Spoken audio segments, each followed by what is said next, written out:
10वीं कक्षा में पढ़ाई करने वाली एक लड़की का मोबाइल नंबर उसके ही साथ पढ़ने वाले एक लड़के ने होमवर्क के बहाने ले लिया और इसके बाद वह उस लड़की को फोन करता है, लेकिन लड़की उससे बात नहीं करना चाहती है, मना कर देती है। तो उस लड़के ने अपने दो और साथियों को भी उस लड़की का मोबाइल नंबर सर्कुलेट कर दिया। इसके बाद तीनों लड़के मिलकर के उस लड़की को फोन करके परेशान करने लगे। वह लड़की जब उनके बातों को पॉजिटिव जवाब नहीं दे रही थी, तब वह मंचला इतना ज्यादा डर जाता है और विद्यालय छोड़ देता है। और जो दो लड़के साथ में और थे वह भी कॉल करना बंद कर देते हैं लड़की को। लड़की थोड़ा राहत की सांस लेती है। जुलाई में जब विद्यालय फिर से खुलता है, तब एक दिन उस लड़के ने उस लड़की को फोन करके कहा कि मुझे तुमसे मिलना है। तब लड़की ने साफ मना कर दिया मिलने से और उस मंचले लड़के ने कहा कि मैं तुम्हारे मां बाप को जान से मार डालूंगा।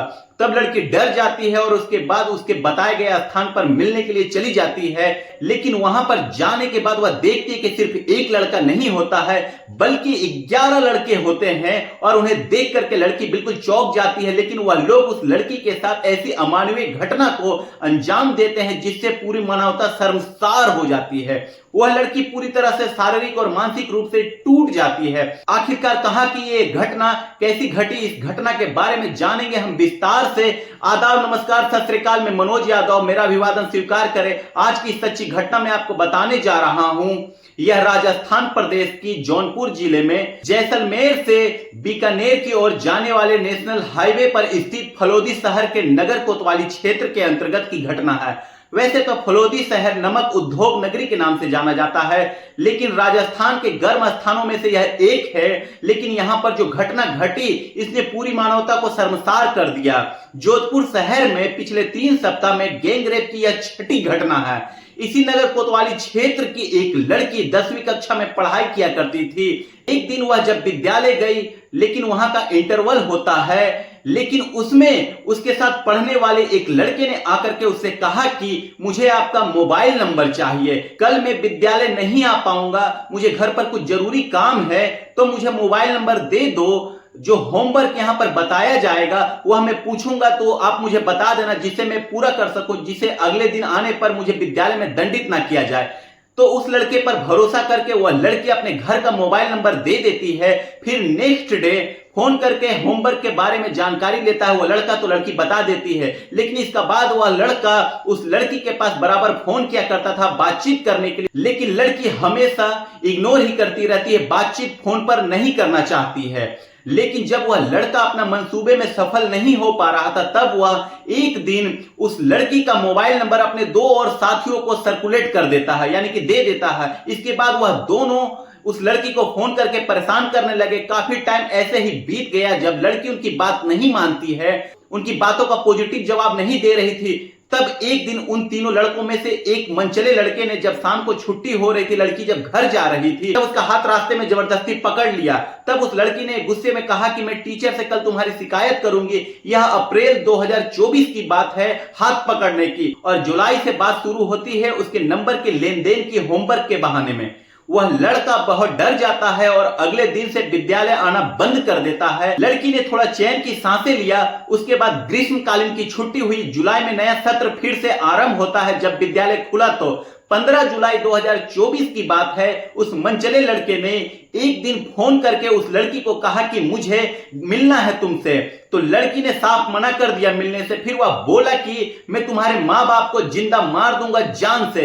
उसके बाद लड़की बेहद डर जाती है। उसके बाद उस लड़के के बताए गए स्थान पर वह मिलने के लिए चली जाती है। लेकिन वहां पर जाने पर उस लड़की के साथ वह लड़का अकेला ही नहीं था, बल्कि उसके साथ 4 साथी और होते। कुल 5 लोग हो जाते हैं। 5 लड़कों ने मिल करके उस लड़की के साथ दरिंदगी किया।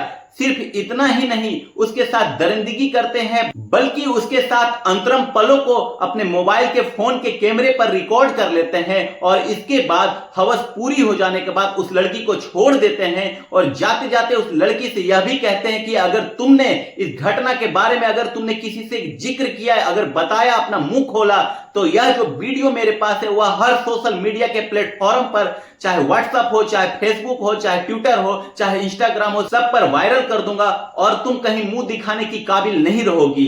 वह लड़की बिल्कुल डरी सहमी, किसी से कुछ नहीं बोलती है और चुपचाप अपने घर की ओर चली आती है। कुछ दिन तक विद्यालय नहीं जाती है। जब वह इस स्थिति से थोड़ा उभरी तब वह विद्यालय जाने लगी। लेकिन अभी 1 महीने से कुछ 2-3 दिन ही बीते थे।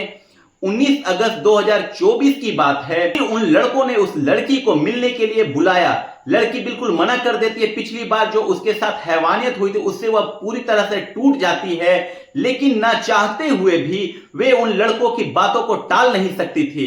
लेकिन फिर उन लड़कों ने उस बात को दोहराया, लेकिन वह लड़की डर के मारे फिर मिलने चली जाती है। इस बार कुल 6 लड़के होते। पिछली बार 5 लड़कों ने उसके साथ अमानवीय व्यवहार किया था। इस बार 6 लड़कों को वह लड़की डर के मारे उन लोगों के सामने हाथ जोड़ने लगती है, गिड़गिड़ाने लगती है कि मेरे साथ कुछ ऐसा मत करो, मैं यह सब करने के लिए नहीं हूं। लेकिन वह लड़के हवस में इतना अंधा हो चुके थे, उस लड़की की एक भी नहीं सुनते हैं और उसके साथ बारी बारी से गैंगरेप की घटना को अंजाम देते हैं। जब अपनी हवस पूरी कर लेते हैं, रात भर उस लड़की के साथ समय बिता लेते हैं। भोर में उस लड़की को ले जा करके उस लड़की को सुबह उसके घर के पास छोड़ देते हैं, क्योंकि उस लड़की के साथ इतना ज्यादा दरिंदगी कर चुके थे कि वह अकेले घर जाने के लिए सक्षम नहीं थी।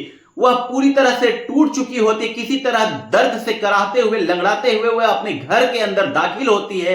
वह रोती रहती है, अपने घर वालों से इस घटना के बारे में कुछ भी नहीं बता पाती है और विद्यालय भी आना बंद कर देती है। घर में रहते हुए जब 1 हफ्ता 10 दिन बीत गया, बेटी विद्यालय नहीं जा रही थी, लेकिन मां को शक हुआ। फिर वजह क्या है? वह चेहरा भी उसका उतरा उतरा रहने लगता है। उसे दुखी देखती तो मां को पूरी तरह से शक हो जाता। वह बेटी से पूछने लगती कि बेटी कुछ भी नहीं बताना चाह रही थी, बात को टाल दे रही थी। लेकिन एक दिन मां ने उसे भरोसे में लेकर, उसका विश्वास जीतकर उससे पूछती है तो वो लड़की फूट फूट कर रोने लगती है। जब अपनी आप बीती बताई तो मां का भी कलेजा कांप जाता है, वह भी रोने लगी। इसके बाद अपने पति से, उस लड़की के पिता से वह सब कुछ बताती है। उसके बाद उस लड़की को माता पिता ले जाते हैं फलोदी पुलिस स्टेशन। वहां पर रिपोर्ट दर्ज करवाते हैं उन दरिंदों के खिलाफ। तो पुलिस तत्काल कार्रवाई करते हुए कुछ लड़कों को गिरफ्तार कर लेती है और कुछ के लिए दबिश दी जा रही है। बहुत जल्द पुलिस उन्हें गिरफ्तार कर लेगी। लेकिन यह भी बताया जा रहा है कि दरिंदगी को अंजाम देने वाले वह 11 लड़के सभी के सभी नाबालिग है। आखिर इस घटना को देखते हुए इलाके के लोगों में इतना ज्यादा आक्रोश व्याप्त है कि कैसे कोई मिल करके एक लड़की के साथ इतनी घिनौने कृत्य को अंजाम दे सकते हैं। इस घटना ने न केवल उस पीड़िता बल्कि उसके परिवार वाले बल्कि पूरे समाज के लोगों को झकझोर कर रख दिया है। ऐसे मामलों में तुरंत कार्रवाई की आवश्यकता है, जिससे पीड़िता को न्याय मिल सके और अपराधी को त्वरित सजा मिल सके। इस पूरी घटनाक्रम को सुनाने का मकसद किसी को परेशान करना नहीं है, किसी का दिल दुखाना नहीं है, बल्कि आपको जागरूक करना है, सजग करना है। इस घटना से संबंधित यह वीडियो अगर आपको अच्छी लगी तो लाइक, शेयर, सब्सक्राइब करना ना भूले। मिलते हैं अगले किसी वीडियो में नई घटना के साथ। धन्यवाद। जय हिंद, जय भारत।